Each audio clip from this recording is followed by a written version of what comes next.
Hello, is this working now? It's working now. Yay. Okay. Good morning, everybody. Um, if we pull up the agenda, I think it's updated. I think someone asked for a ProgPow update, so I'll add that there right now. If we can have anyone give us a ProgPow update, that's going to be item number 6. Okay, just added that to the agenda. So the first item is there was a document posted by Greg in the agenda that was also mentioned in CoinDesk and what I consider a little bit of a sensationalist article. Um, so what that was a series of ad hoc meetings that happened in Prague. Um, I guess Peter pretty accurately explained it. Um, in the Core Devs chat if y'all want to go in there and kind of see what he just wrote. But basically, the summary of all this is that it's really cool when people meet in person. Um, so basically, it makes sense. Sorry, I was just reading some more comments.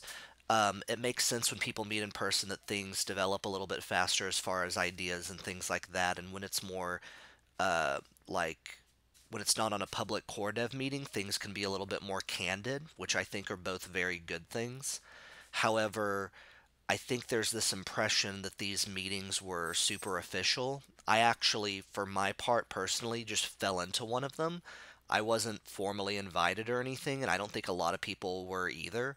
I just happened to walk into the room and there was the meeting going on, at least for one of them. Another one I decided to go to because I just like heard about it after the fact that there was going to be just a small meeting of developers getting together to talk about some stuff that they didn't want to talk about like in public yet.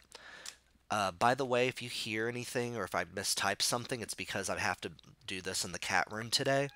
So there's going to be some cats running around. Um, so all in all, I think that the notes taken by Daniel were for people who didn't attend. They weren't released widely yet, but I would have hoped that they would have been released more widely.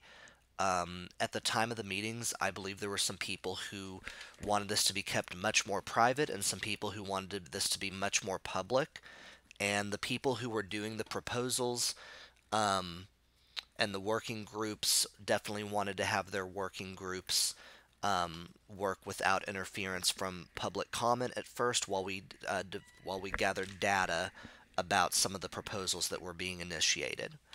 So, in short, the stuff on CoinDesk about the accelerated tech roadmap and stuff um, like this hard fork date and stuff like that, those were all suggestions that were thrown out, but nothing is in stone at all. Um, Especially the June 2019 date. I think someone was like, "What's a good, date for a hard fork?" And someone threw that out there as an answer, if I remember correctly. So it's not something that should be very controversial, even though the document wasn't made widely available. The meeting wasn't made widely available because of how ad hoc it was either. So it was just Daniel taking notes over something that people got together about. Does anyone have any comments, concerns, etc. about this?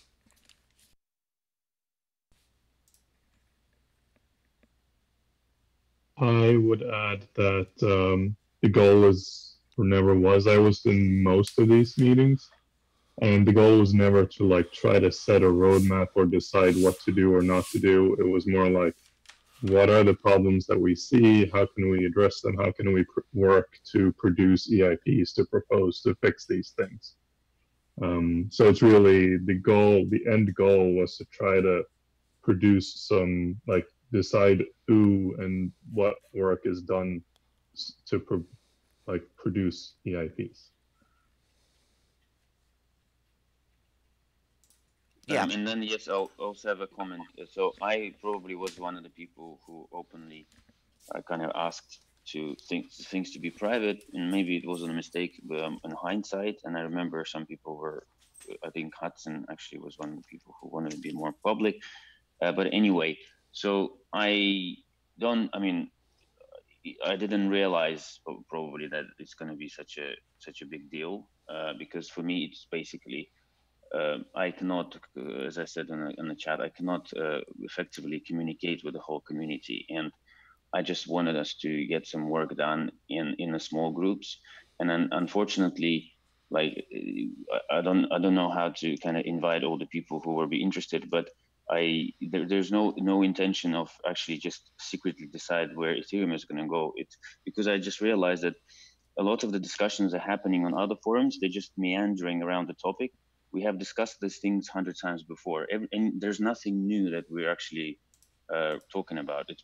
There's lots of EIPs, there's lots of proposals, but actually somebody has to go and extract this information from people, because most of the time they're actually talking past each other. Nobody is really taking in, like, summarizing it all thing, go digging up the data and stuff.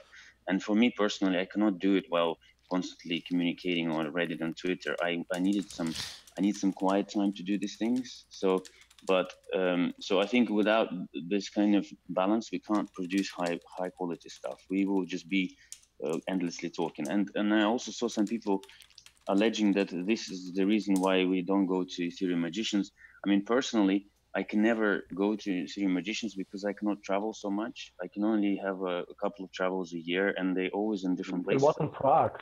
Sorry for interrupting. Yeah, I could not come earlier. I could not come earlier to Prague. I only it's very difficult for me to plan such long trips. So I actually only could come for DEF CON. I could not come earlier. So and I don't like the insinuations that we're discouraging people to go to magicians or anything like this. This is completely not true. So I ask people, please stop making these connections.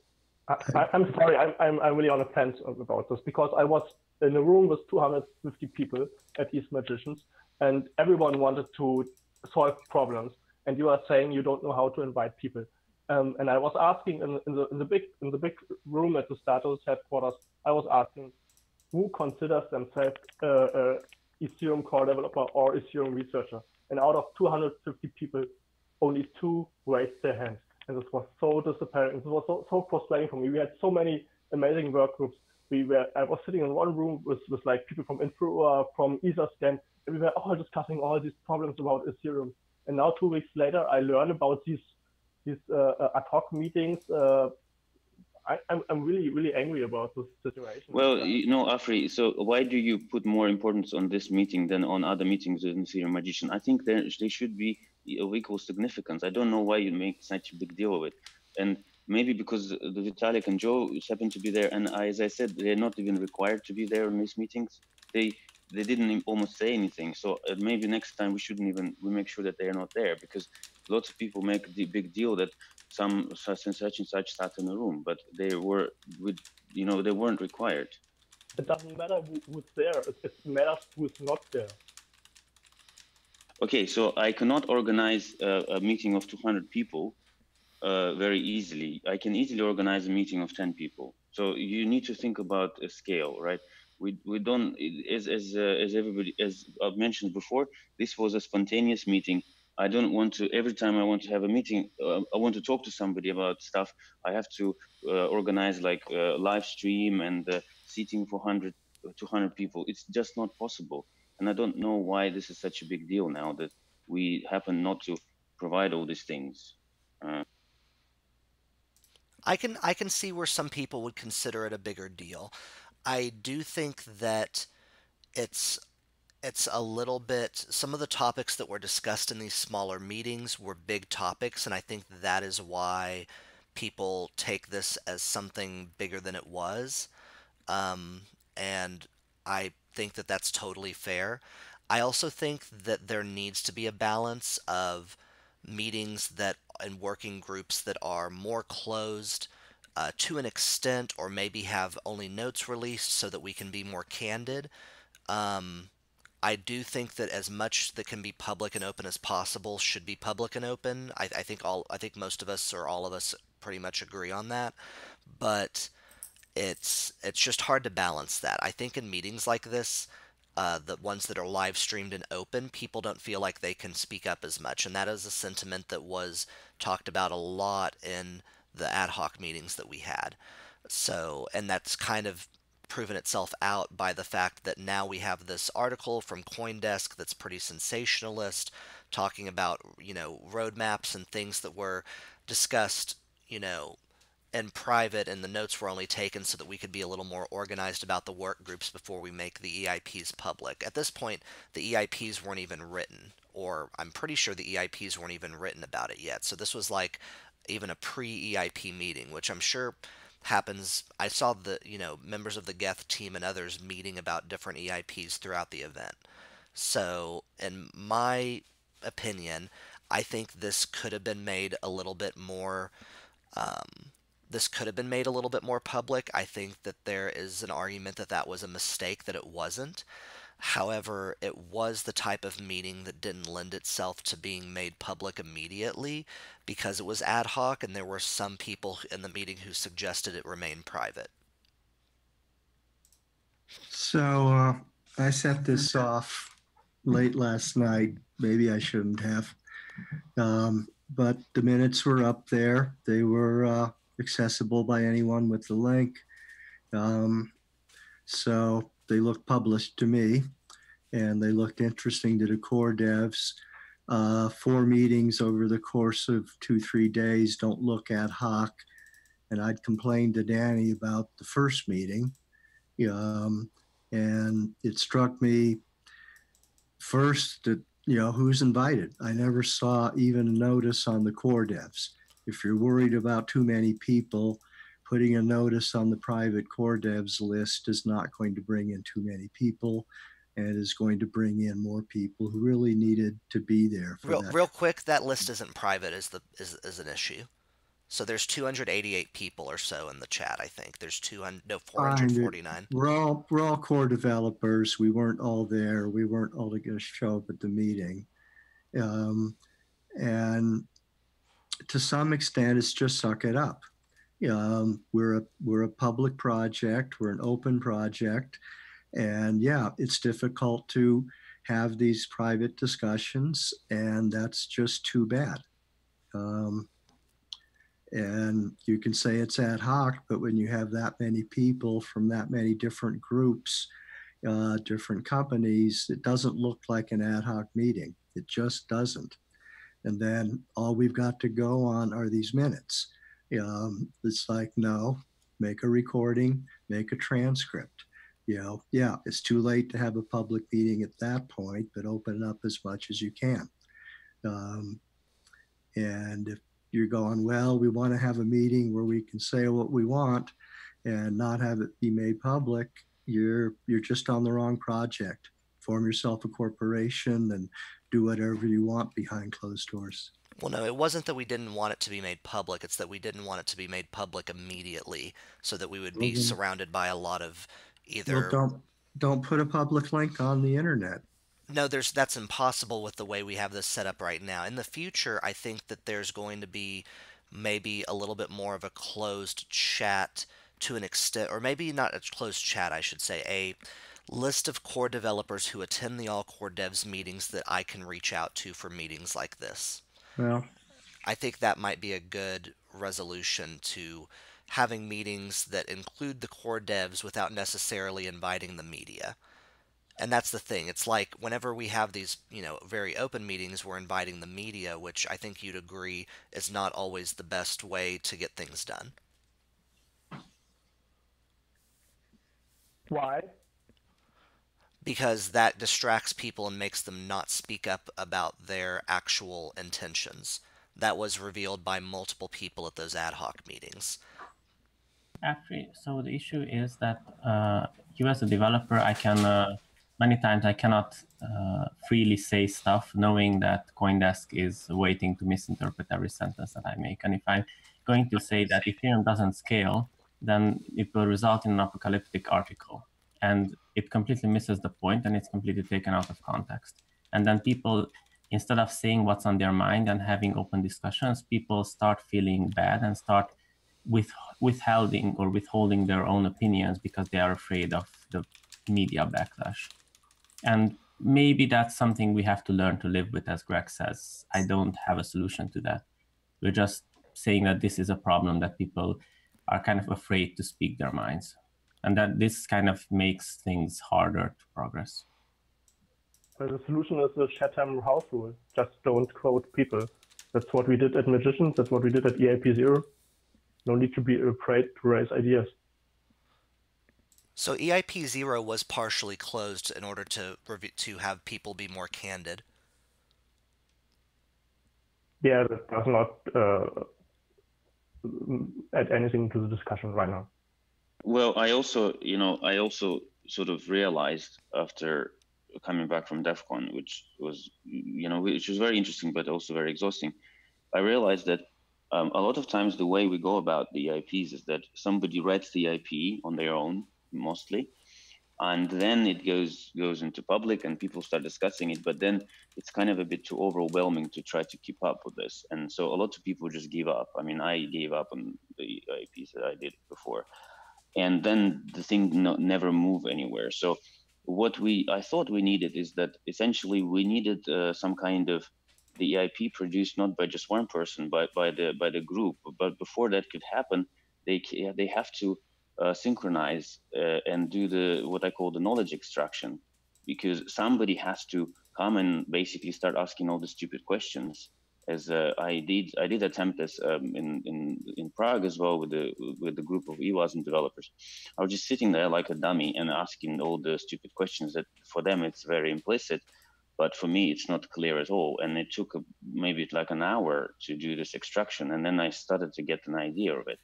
And I would never be able to achieve this over the chat or over the recorded conversations. It's just the way it is. And then after that, you could create like EIPs which were produced by a group rather than by individuals, which I expect will be much higher quality. So.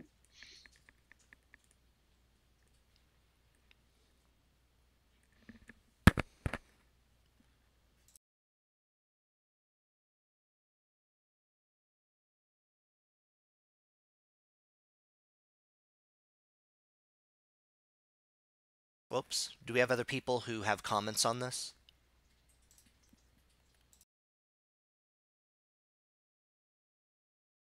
Just one more comment I would like to add. I think I'm not sure whether Afri or Greg brought it up that, for example, this could have been discussed during the Ethereum Magicians Forum. And to be honest, yes, it would have been a lot better opportunity. But again, unfortunately, I personally really hate it when we have a conference and then it turns into this 2-week long thing, because I have a personal life and I cannot make it, and I couldn't make the Ethereum Magician call simply because I had other stuff during the weekend. I have other stuff during the weekend, and this resulted in me missing the ETH Magician calls.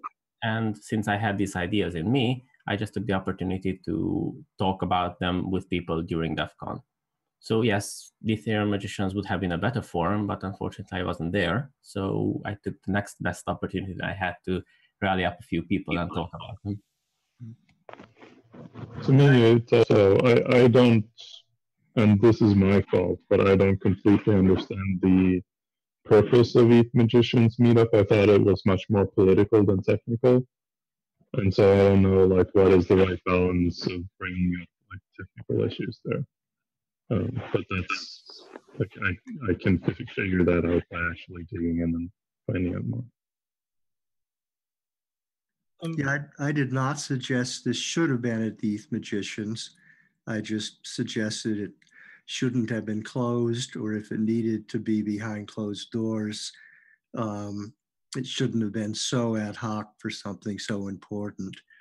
I just had time to skim Rachel's article. It doesn't look that sensational to me. It looks like a reasonable summary of what you could get from just the minutes. And that's just the danger of not doing things completely in the open. The press is going to make what they can make of it. And that's that. I think he makes some really good points, but yeah, go ahead, Lane. I think one of the main purposes of DevCon for all of us is to facilitate these ad hoc conversations, right? Because we work in such a distributed fashion, we don't otherwise have the opportunity for the sort of water cooler type conversations that I think are more common in big companies. I also don't think anyone here is suggesting that every one of those private sidebar conversations, whether it's 2 people or 4 people or 6 people, should be streamed, recorded, et cetera. And that is how this started, right? To my understanding, this was originally a very small group of people who had a very specific topic to discuss, which was around the sort of time frame for the roadmap and how consensus can map to that internally and work on productization, et cetera, et cetera. And as with many things, the scope expanded, both in terms of the topics we were discussing, the number of people, et cetera. And so from my perspective, the interesting question to ask here is like, where's the line and how do we know when we're crossing that line, right? When it's 2 people or 4 people or 6 people with a limited scope, I think everyone's fine with that happening over a beer or on a sidebar. But if, the meeting happens and then more people come and suddenly it's a room with 20 people in it, I just want people to understand that this is, you can't always plan proactively for these things. Sometimes these things evolve organically and then you realize, hey, we have suddenly a critical mass of people here and the scope is expanded. And what do you do in that moment when everyone's already in the room and the meeting's already halfway over?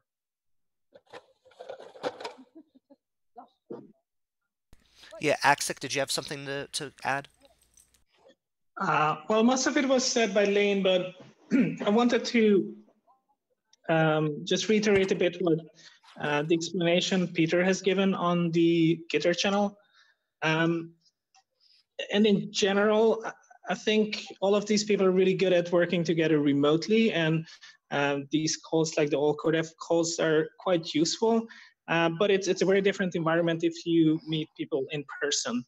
And I think that the first meeting, the first 2 meetings, nobody could say that they weren't ad hoc because they were ad hoc. People just started joining, and people opened up a lot about the ideas they had. And I think that's one of the reasons it wasn't part of anything like the Ethereum magicians, because most of these people are not really following the Ethereum magicians that closely, and none of these, most of these people with these ideas, they haven't really put these ideas forward. But I think going forward, it will be, most of these people on the Allcodev calls, they will be in a much better position to form more public groups and discuss ideas, around like the future of Ethereum 1.0, because they had like these initial conversations where they felt safe. Yeah, the point I kind of made earlier is that we need to find a balance, I believe, and I think we can. I disagree with Greg that everything that can be open has to be made open in every single scenario, because I think that's detrimental to the protocol. I think that makes it so that people can't have open conversations. I think that people who have working groups, they can have working groups that are private.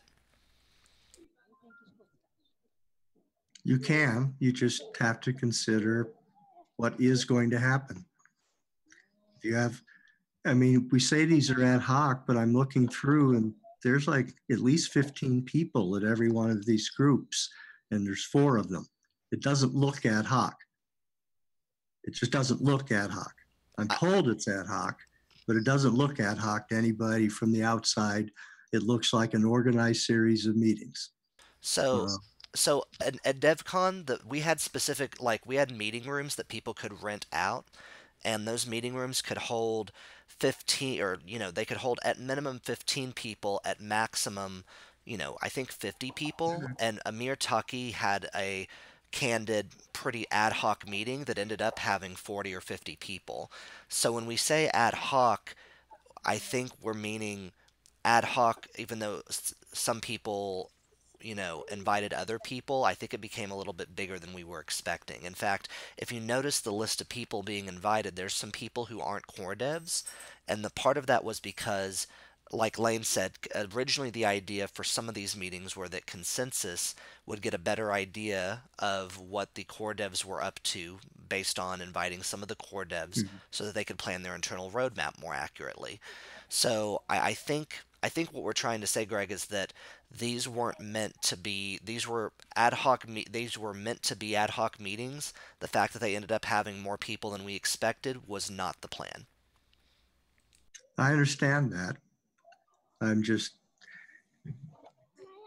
Yep, you've heard what I had to say. Yeah, and I do agree with you that it's unfortunate that it ended out this way and that the notes seem to be private and that, things like this, I think things like this just happen and we learn from them.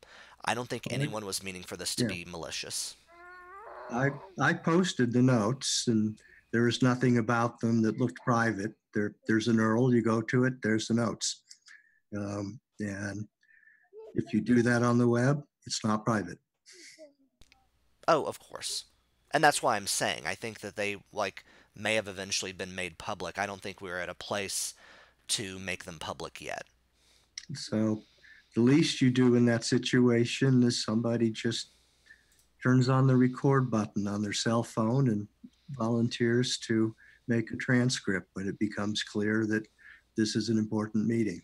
Maybe it wasn't planned to be, but it was an important meeting. Okay, I think we understand that now. Yeah, as a core dev, I'm just like squinting at these partial minutes, wondering, okay, what does this mean to my work? I'm not sure. I would disagree that it's an important meeting. I don't think it was important at all, and a lot of these conversations happen all the time in Parity, and I'm sure in the Gift team as well. Yeah, that's what I also wanted to say, that I don't really see why this was an important meeting. So the thing that we wanted to figure out is who can help produce an initial proposal on how to go forward. Who can help, for example, Alexei collect the data he needs to put a number on, for example, how large is the state trie in Ethereum, because nobody has a clue as to exactly how large it is. And somebody needs to make that data. Essentially, these were the stuff we discussed. Who is going to help do that? Yeah, as much as it sounds like I'm defending the meetings in general, I was one of the people who spoke up for them to be a little more public. And as part of that, because I was one of the people tapped with Daniel Heineman to organize the follow-up meeting on the 30th, what I did was every working group member, let me pull up exactly what I said. Every working group member, I said, hey, how's your working group stuff going? And my last question to them was, I'm having reservations on how open the meeting on the 30th should be. I'm not exactly sure. We had said we wanted it to be, somewhat closed and private until January, but I started to feel like they should maybe be more open. Here's some options. Should it be completely closed? Notes taken and released to the public, but no video taken? Video taken but published later, or live streamed like we do the core dev meetings? And the reason I asked just the working group leads were because it's not fair to them for us to just suddenly say this is going to be public whenever the ad hoc meetings kind of made it seem like it would be more closed. So there were some potential for the meetings and the notes to be more open. I just don't think we had enough time for that to completely culminate. And for the 30th meeting, I kind of want to get a temperature from everyone. Does that still need to be somewhat closed? Because if it does, at least we're being open about it. And I don't know if everyone's comfortable saying their opinion on that, but the people who, especially the working group leads, if you are comfortable, what do you think about the meeting on the 30th where you present your research? Okay, so I'm gonna say I'm generally okay with the releasing whatever we've got. The thing I wanted to avoid, I actually wanted to avoid two things. There are certain things in the material which might basically start like a kind of a witch hunt, in my opinion, that there would be like a contract which consume most of the storage, or things about the gas token, blah, blah, blah.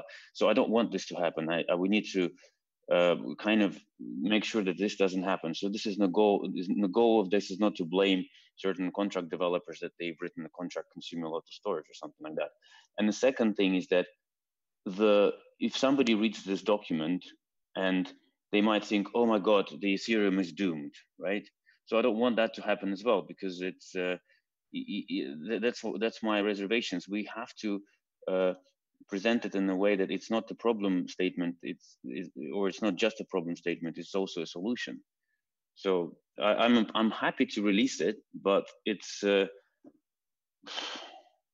it might not be kind of, and again, I'm not even comfortable that all the data is actually correct. So you see, when people make the public presentation, they, the professional ones, they say, well, I have more data, but I'm only comfortable to release this one because I'm actually kind of sure that I've double checked this and everything is correct, or rather than just throwing something around, which might be actually a mistake.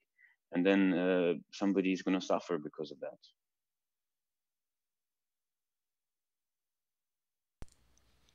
Hey, Axik, is your hand still raised? I don't think so. But I just wanted to clarify one thing to Greg when I mentioned ad hoc, and I strictly referred to what Peter has posted on the All Codef channel today, 2 p.m. That the first ad hoc meeting that was truly ad hoc, and the one I was involved with.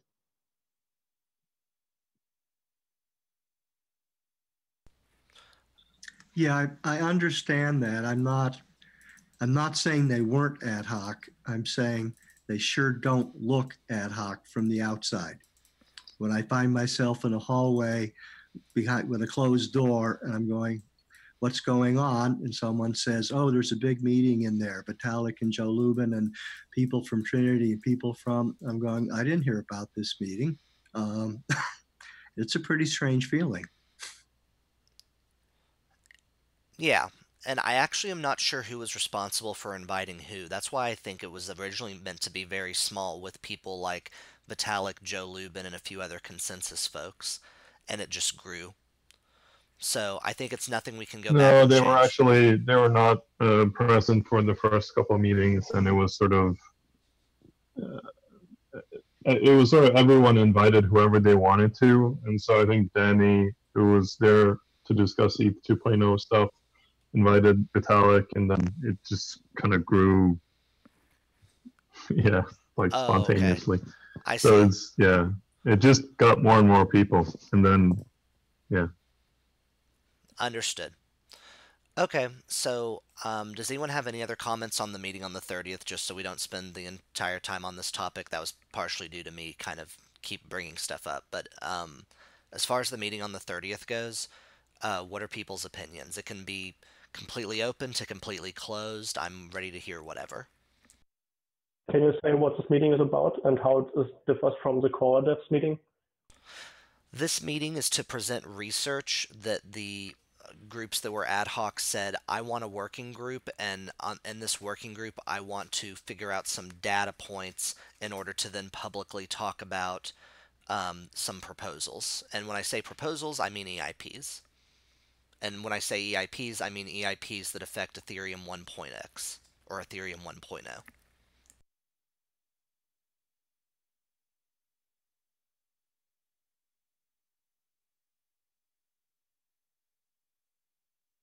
What do the people doing the presentations want to do? The people doing the presentations, let me see.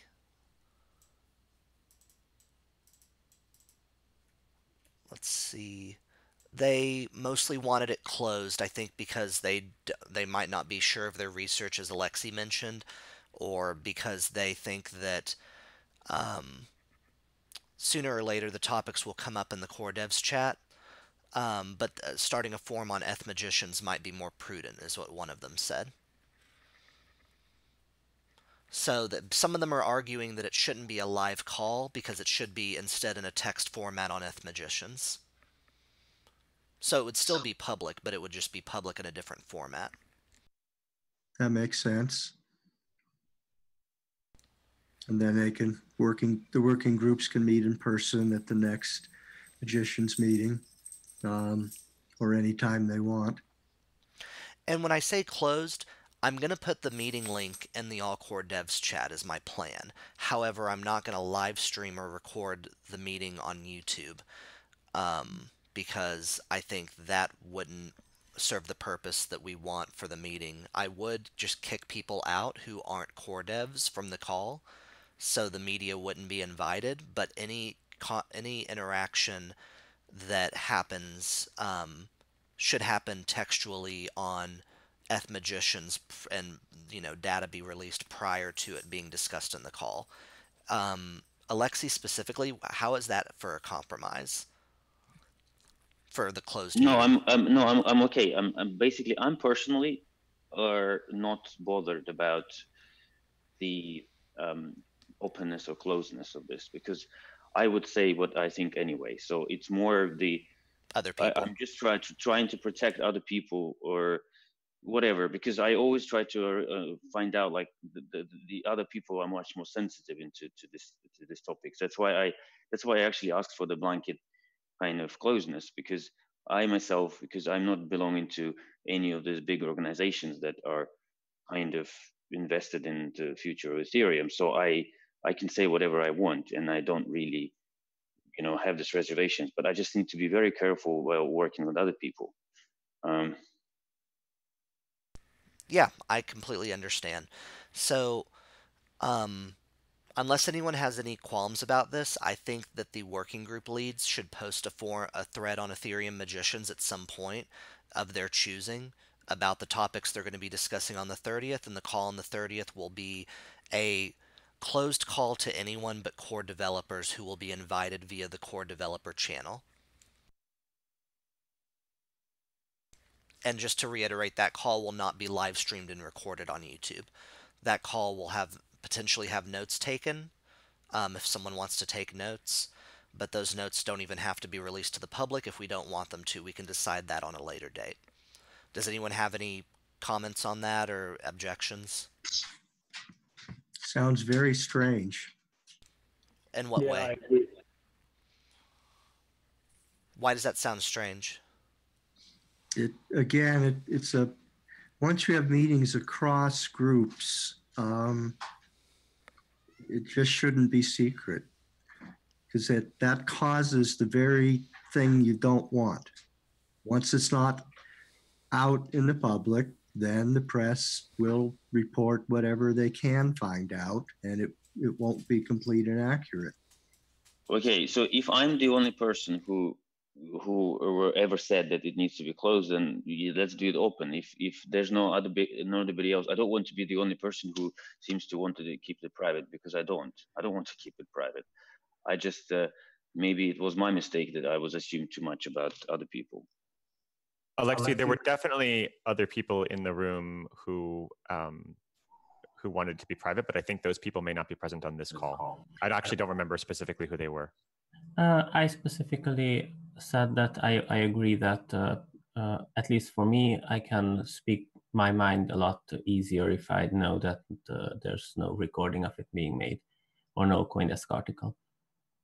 But that's perfectly fine. But you have to be conscious that this has to be under some constraints. If you make it private, you must make sure that this is properly announced, so people that are not invited can at least have the chance to say, "Hey, I know you have this private meeting. I want to be part of this." This is one thing. And if you decide to have this private meeting and you take notes, you can't say these notes are secret, because this is open source software, this is open source protocol, and it's not only CoinDesk, it's not only the press, it's also we have a totally disenfranchised community out there, and we are trying to keep them involved, and we cannot argue that we are very decentralized governance, whatever, by just keeping meetings private, unannounced, and locking away the notes to only, I don't know, participants. You can have private meetings, that's fine, but announce them, be transparent about it, and share the notes. And if you don't want to have your name attached, then just say it in a meeting and make sure that the notes are not traceable back to a single person contributing to these. Unattributed, yeah, like Chatham House rules. Well, that's one of the mistakes with the current notes, that they did contain attribution. And yeah, I think that's a good compromise, though, Offrey. Personally, I think that's similar to what I just suggested, except for the fact that the notes would then be decidedly made public. So basically, as far as figuring out how to invite everyone, I would just use the All Core Devs channel and basically say, anyone who wants to come to this that's a core dev, reach out to me. I'm also posting the meeting link in here, so you don't have to reach out to me. But if you come to the meeting and you're not considered a core dev by the majority of people who are attending, or if you provably have not been to previous meetings because we have notes of previous attendance, then I can say, you're not a core developer and you shouldn't be here, because it's hard to define who's a core developer or not, so a line has to be drawn, and I don't know how else to draw that line. I think that's the problem, is drawing the line, because if you have these rules for everything, then cross-client cooperation becomes practically impossible. We had like another sit down where you were part of it as well, Afri, talking about fast warp and challenges of fast sync and warp sync and how we figure that out. And we didn't announce that anywhere. There's no public notes of that. Meetings and work just happen, especially when you're in a conference and you're in the same room. You start talking about something. I don't know how we proactively plan for every conversation and make disclosures and notes, and like I don't see how this actually works. But that's two different things. If you have a meeting where you agree on a time where you go to and take notes and then decide it's a secret, and you don't invite everyone, or for some reason you can't invite everyone, and what the fast warp sync meeting was, this was indeed a talk. We just met after the Pegasus talk and decided, let's talk about this, because they just said in their presentation they want to implement fast warp, fast sync, and I was like asking some questions, and then this evolved naturally. But it's a difference if you say, oh, let's meet tomorrow morning at 9 a.m. and talk about Ethereum 1.x. Well, actually, that meeting was also pre-mediated. So it was already, we just wanted to go to the Pantheon meeting and then go and meet up and talk about sync protocols. So it wasn't, if you look at it from that perspective, it wasn't ad hoc, because we had to sync up with a few people to make sure that everybody has time at a certain point. Yeah. I think I do think we should move on and talk about other stuff. If I may just make a suggestion, I think I'm still myself confused about where that line is. I think we all have consensus that, as I said, sidebar ad hoc, truly ad hoc chats of 2 or 3 or 4, maybe as many as 5 people are okay and don't need to be, you know, announced, recorded, etc. And that on the other side of that line, there's clearly, you know, meetings that are ahead of time and, you know, 20 people are there or something. And I think it'd be interesting for everyone to think about where that line is. And if we can't come up with some criteria and use that as some basis going forward, you know, have a general understanding in this community that certain types of meetings will always be recorded and made public, which I believe they should be. Is this line influenced by the fact if it's not just a number of people, but whether what kind of projects / companies they are from? If it's a larger number, then it should be public, because it's different. I think it's very subjective. I think that's part of the challenge. Yeah, it's subjective, and traditionally has been controlled by me because I choose who's in the meetings or not. I will kick people out if they're not a core dev. So it's incredibly subjective, and I wish there was a better way. Or there was more clearly defined rules on who's a core dev. Right now, my personal rules that I use are you have to be working on a low-level protocol development for Ethereum, unless there's a very specific circumstance where you can contribute to low-level development, but you're not a low-level developer. So, for instance, Infura or Etherscan, they work on some low-level stuff with regards to, I guess RPC calls would be just about low enough, but client developers, eWASM, Swarm, those are very low-level engineers, and so those would be the kind of people who would be at the meetings. So that's kind of the loose definition I have for those who attend the meetings. But I'm really open to suggestions on how to make it more fair, and so it's not just me picking them. Maybe we need a meta meeting or a separate meeting to discuss this further. I agree, Lane. Probably talk about Constantinople stuff today. Yes, we absolutely can, especially since there's some news on that. So the meeting on the 30th, right now, we'll discuss it more in the All Core Devs Gitter chat, but for right now, the meeting on the 30th is not closed, but it may be closed to anyone but core developers, who will all be invited as much as we can, and notes may or may not be released, but right now we're leaning toward them being released, it sounds like. And that's kind of what I've come to. Is there any closing thoughts on that? I don't think anyone would be troubled by notes being released if they're not attributed. I do think that's a generally reasonable compromise. Any other closing comments?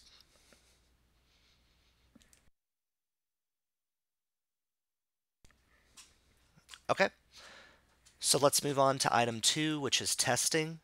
I don't know if Martin can make the call today, but he had some updates.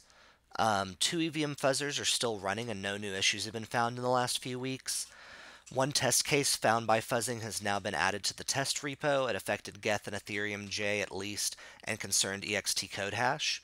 So it was a fairly complex edge case scenario, so it sounds like it wouldn't have been able to been easily used on the testnet. Hive is currently down for maintenance. There's some hopes that we'll get it working again during the day. It's been moved into the Ethereum org and is now Geth team member Frank has been working on improving it further with a test suite for P2P networking as well as support for more advanced multi-client suites. So that's his update. Does anyone else have a testing update?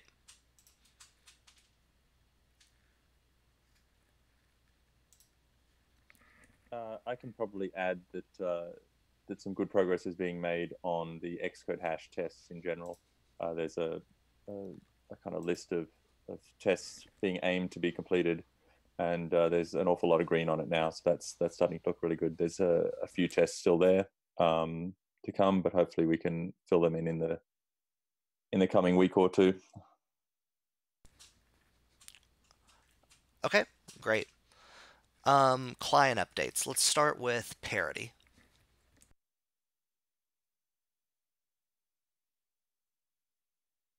No major update. Okay, Geth. Just a tiny performance update that we've been playing around with our caching, and it seemed that we managed to do basically at full sync. We can manage to do about a 15% faster full sync and about 30% faster block processing after a sync is done, which I'm really happy about. And this IO seems to be almost reduced to 0 during normal block processing after you're in sync. So I'm kind of happy about that. And also, Martin found a really nasty bug that we had in our code for the whole year that affected only if you ran with some insane cache allowances. And that may or may not actually have influenced the pruning efforts. So it's as the background info, we have a pruning algorithm implemented since summer, but there was some corner case that we didn't manage to find yet. And that bug actually might have been causing this corner case. So probably we'll try to pick up that pruning effort again and see whether now it actually works as it's supposed to work. So that's about it. Okay, Harmony. We have released Ethereum Giant Harmony with the fixes that are related to Robston Constantinople hard fork. He spun up a couple of nodes to participate in Sturby testing network that is going to be used for testing transitions, cross-client transitions to Constantinople, and spent pretty much time on ETH 2.0 spec implementation. That's pretty much it. Okay, Ethereum JS. Anybody? Aleph.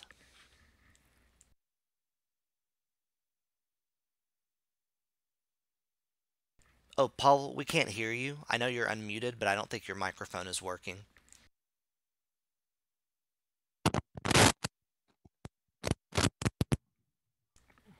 Okay, I think we can hear you now. Hello? No update. That's what I said. Okay. Cool. Nimbus. We're focusing on Ethereum to Serenity for now, so no updates. Nethereum.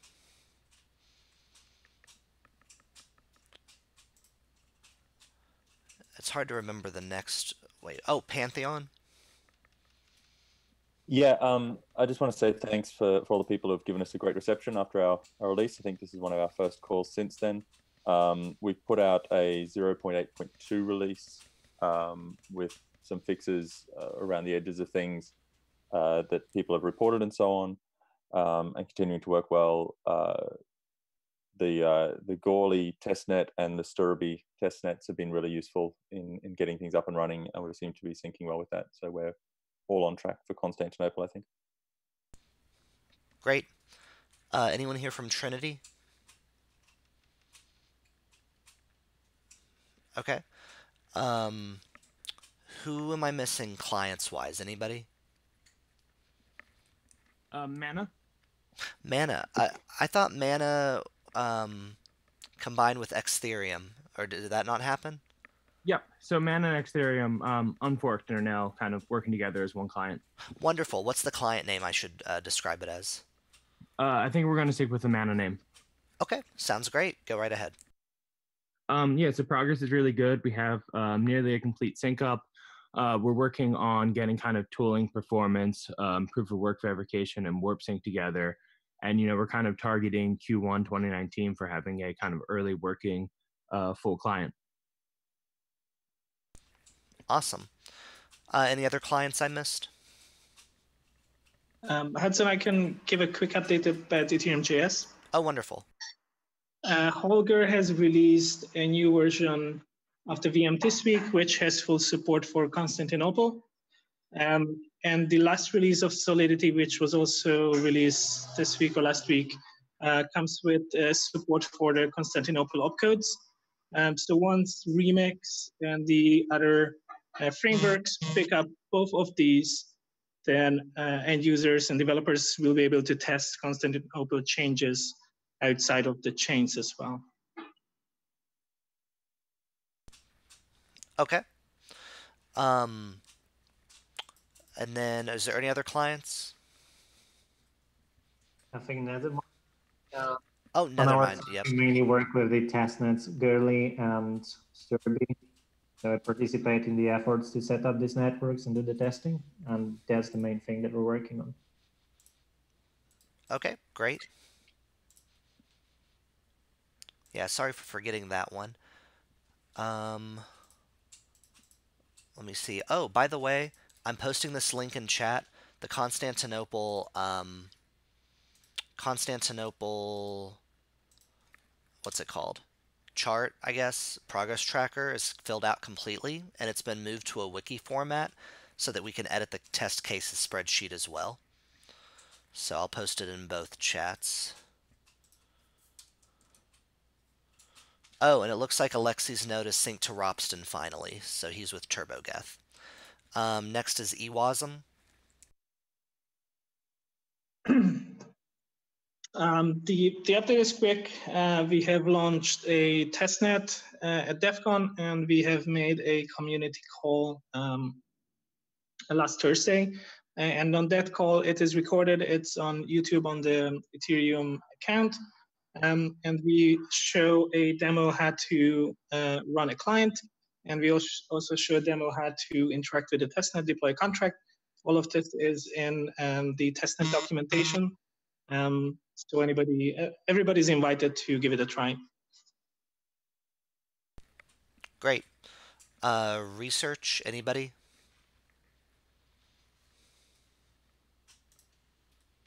Okay. I don't think Danny could make it today. Probably Trinity and Danny are celebrating Thanksgiving. What was next on the agenda? Oh, Constantinople, Ropsten, Hard Fork, and Sturby. I don't think we talked about Sturby last meeting, so could someone give an overview of Sturby and what's going on with that?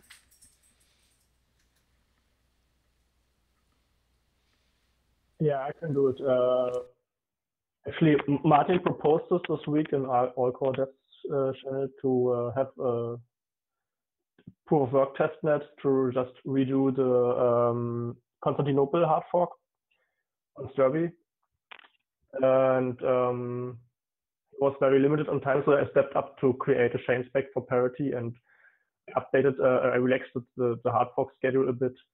So we are at block 14,000 right now, and I think on Monday or Tuesday we'll be at block 40,000. We will fork for Constantinople. Awesome. And then go ahead, Peter. Can I ask one thing? So I've been out of the loop of this this new testnet. This forknet attempt. One thing that we saw during the Ropsten hard fork is that clients started to behave really weirdly when the heaviest chain was actually the non-forked chain. So if we want to do a fork test, perhaps one interesting data point would be to actually have a miner not forking, but keep producing blocks, and have that miner be more powerful than the fork miners, because it might surface interesting corner cases.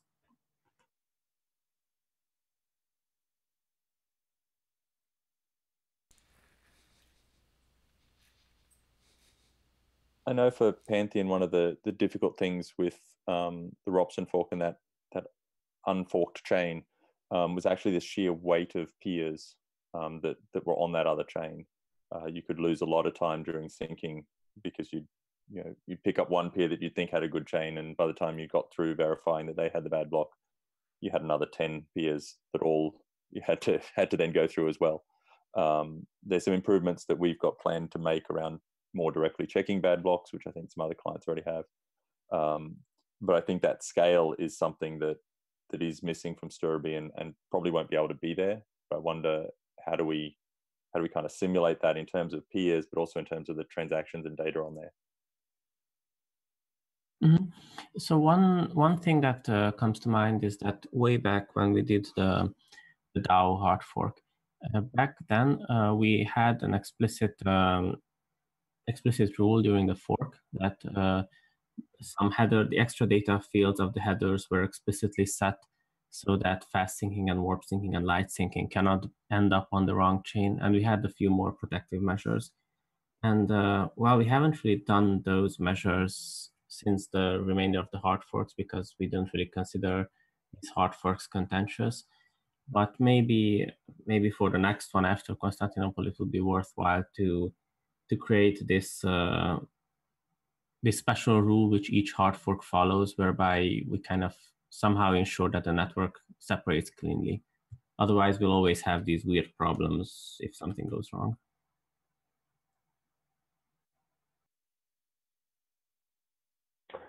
Some comments on that. So you're invited to just run a Byzantium miner.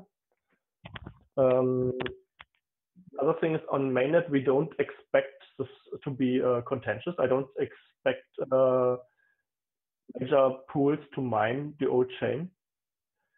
So what we are doing on Sturby, from what I understand, is having like a reassurance that this hard fork is running smooth under perfect conditions. And I know that's not ideal, but yeah, we just want to redo the Ropsten hard fork because it didn't go well on Ropsten. Yep. Okay. Any other comments on Sturby? Is that named after? How is it?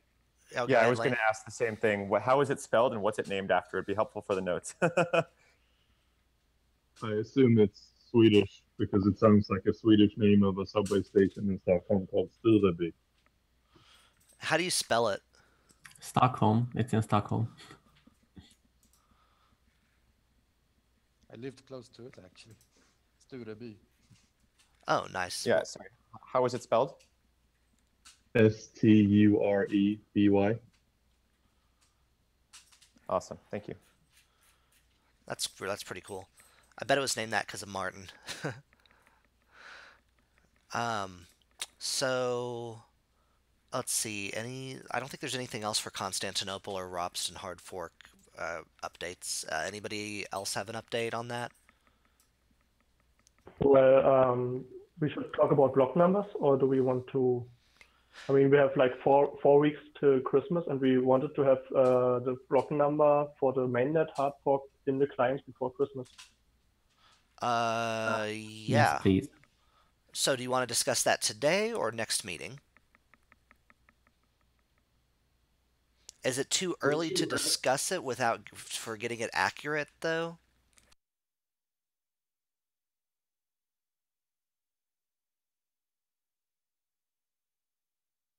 So just for parity, it would be sufficient to discuss this next meeting. I can't speak for all clients.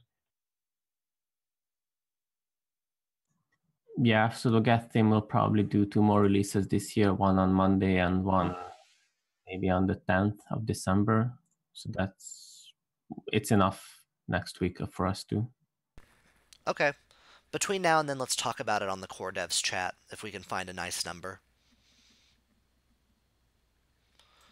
That sounds good. And then, oh, it looks like, okay, cool. And Offrey put down some updated block numbers for discussion as the first comment on the agenda for Agenda 50. So thanks for that. And then, oh, before we do the last item, Offrey, can you talk about Gorley? Because it's really blowing up right now. It's in a good way. It's like real interesting. Can you kind of explain updates on that? Yeah, a lot of things happened. So first of all, thanks for everyone who's contributing to Girly.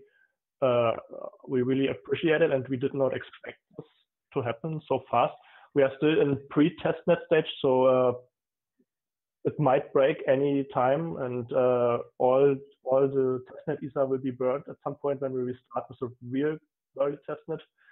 But for now, I am personally surprised how stable it is. We have 4 clients connected. It's Yes, Pantheon and Nethermind, who have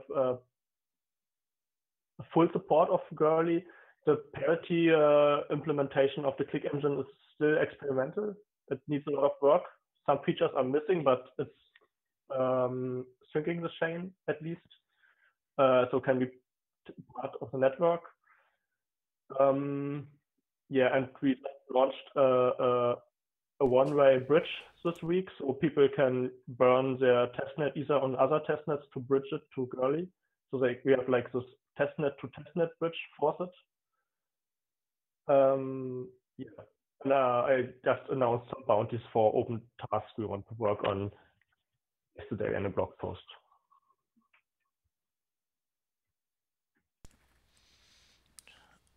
Okay, thank you very much. Lastly, someone requested a ProgPow update.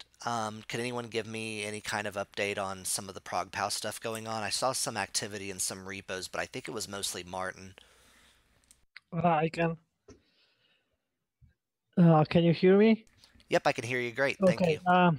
So first of all, we requested, and that has been done, the specification and the reference implementation are versioned now, and the top version is 0.9.1 currently, and my implementation and Martin's implementation are on this point.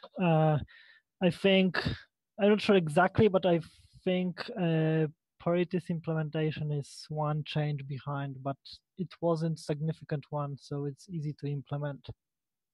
So this is more or less about current implementations. So we have 4 of them and more or less in sync. So what we require is some kind of announcement from the authors of ProgPow that they believe this is the final spec. And then we can consider having separated testnet to check it on running blockchain. Okay, excellent. Oh, Paolo, which is the 4th implementation? Because so we have Geth, Parity, and C++, but you mentioned the 4th. Yeah, the ProgPow team. So it's OpenCL and CUDA implementation. Okay, great, thanks. Has the spec for ProgPW been explicitly licensed now? I saw a PR go into an actual EIP, but previously most of it was pointing to a GPL reference implementation, which isn't particularly useful for us as an Apache licensed client.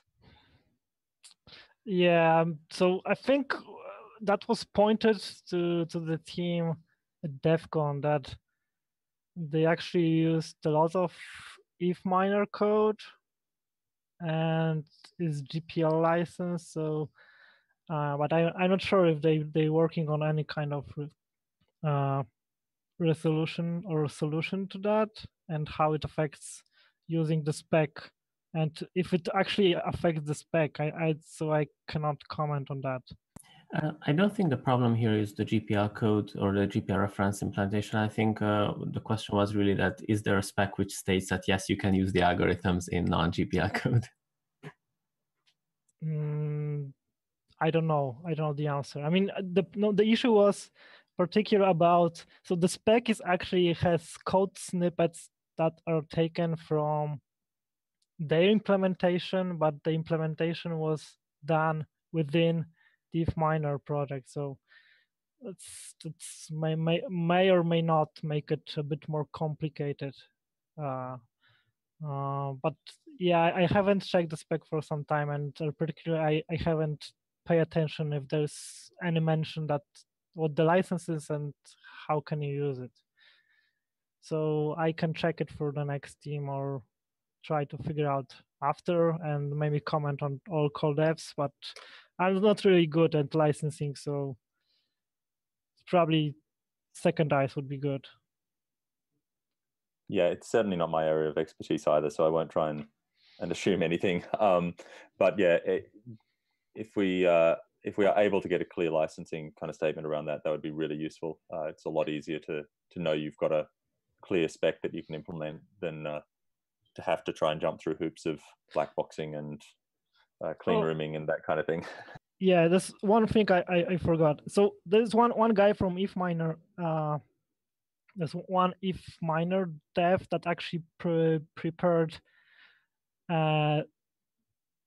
alternative spec that is, it's similar to if hash spec. So I think it's mostly Python code snippets that describe how it works. So it was posted on if magicians. Yeah, I will try to find out the link and post it as well. So that's kind of alternative version of that. And one last comment is, if someone needs language bindings, so I can provide these to C++ C implementation. It's separate library Apache licensed. So if someone don't want to implement it from scratch or based on other software, I can provide some language bindings if you're interested. So let me know. Okay, thanks. That gives us some good options that we can look into. Thank you. Pavel, if you want a second pair of eyes to look at the licensing stuff, I'm just wondering, Adrian, is there anyone in your team who might be able to help him take a look at the licensing stuff, since it's of interest to you guys? I don't know. There's somewhere in consensus there will be, but I don't know of them directly myself. But yeah, we can chase that up.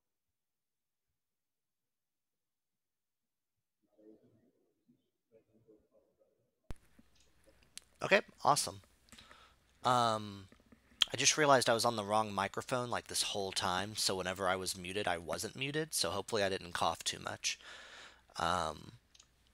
Let's see, is there anything else on the agenda? There is not. Anyone have any other comments, any other items?